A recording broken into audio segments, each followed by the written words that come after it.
Some of you may know that I started a new job, and this is requiring me to change a few things. But the cool thing about doing things on a Tuesday is that now that I am not going to be doing it on a Monday night and be transitioning to Tuesday mornings, I am going to be giving it a name. I am thinking about just making the lives to call them Turn It Up Tuesday. So welcome to the first episode then of Turn It Up Tuesday, and I wanted to talk about something that is very important because one of the things that gets asked a lot from pre-OTs is they're skeptical of their ability to succeed within OT school.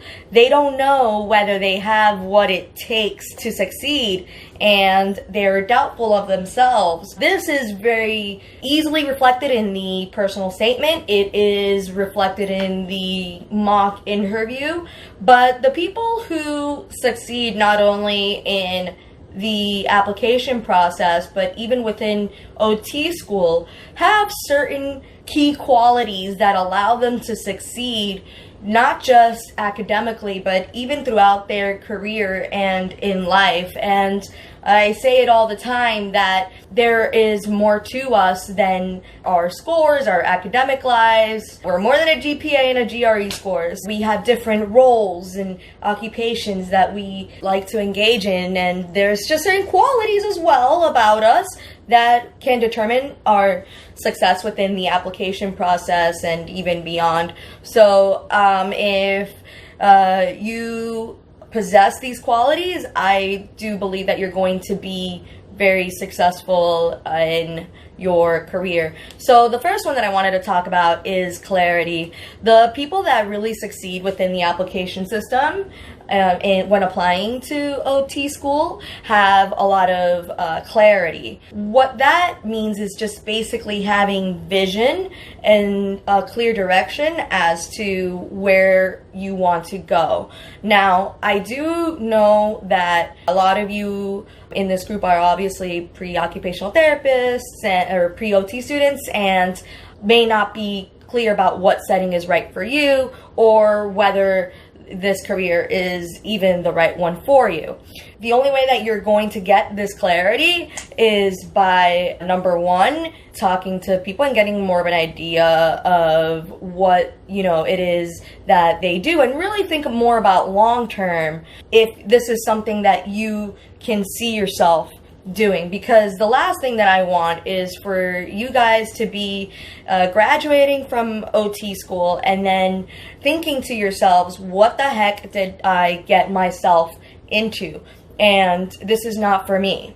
There are plenty of classmates, really more specifically in my personal class, I remember there were about a good 5 to 7 people, I believe, that dropped off for various reasons. One of the people actually even dropped off the very last semester. It's just something that I think clarity is key, and I think that if you have clear direction of where you want to take your career, that's going to be very, very important and key. I don't want to overwhelm you with that either, because I just remember that clarity does come with time, but you need to be pursuing it. The clarity also comes with just being true to who you are and yourself, your identity as a person. So the more clear you are about who you are as an individual, then the easier this transition into OT is going to be. Because if you, for example, if you know that you don't like to drive a lot, like I do, like God knows that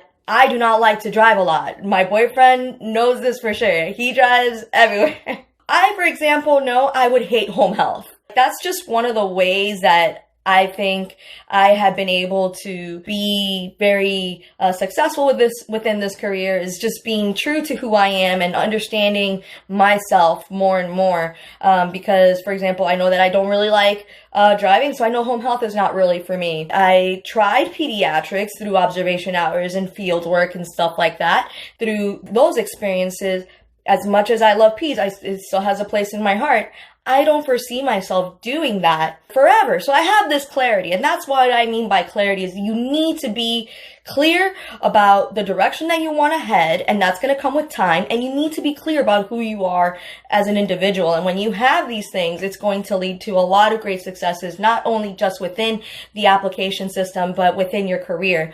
The other thing that I think is going to be very beneficial to you as you go throughout your career and is going to allow you to succeed not just within the application system, but even beyond is energy. I think that energy is just super important. You guys are going to be OTs, and energy is something that is transmitted. Right now, I hope that you guys are getting good vibes from me. You know, you guys are getting a positive energy, and I'm just hoping that you guys are able to relate to what I'm saying in one way or another. But that's the same thing for relating to your classmates, to your professors, to the people that you're going to be interacting with during your mock interviews. Your energy is very, very important. You can actually still even be more of a reserved and quiet person and still have a very good energy about you that's very, very positive, because when you speak, there's things of substance and you radiate things that people are just automatically attracted to, and you're not talking maybe about drama in your life or whatever it is. Energy, especially as an OT, is a very key quality that is going to lead to your success within OT school and even beyond, because energy is going to determine, again, the quality of your relationships within OT school, your coworkers, the people that you're doing your internship with. Be very mindful of how it is that you're coming across. Are you coming across as like with your head down and unsure? You know, like that's going to be transmitted within your schoolwork, within your clinical rotations. So be confident about yourself. And I'm speaking this to myself because God knows I need this right now. Just being more confident in your abilities, because that's going to be transpired into your future patients, and your patients, if you're not confident in yourself, then they're going to know this too. The other quality that I really wanted to touch upon this morning is the lifelong learner ability, so to speak. You know, you need to have this internal drive and desire to be a lifelong learner. Actually, I remember I was speaking, I think it was about a little bit over a week ago, with one of the Road to Accepted students.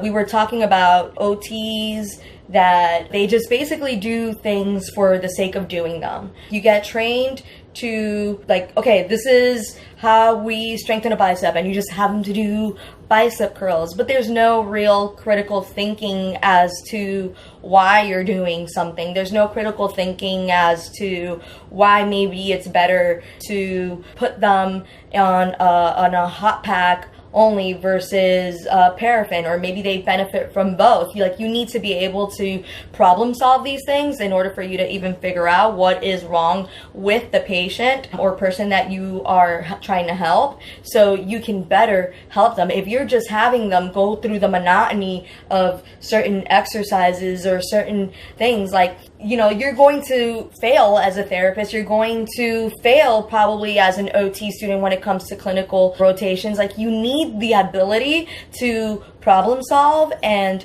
to have this internal drive to be a constant lifelong learner, because there's always something new out there that is going to maybe make your life easier as a therapist and help your future patients. I think that if you have those three key things, the clarity that you need, the energy that you need, and the desire to be a lifelong learner, those are very important qualities that are going to help you succeed within the program and as an OT. And those are things too that the application committee is looking for.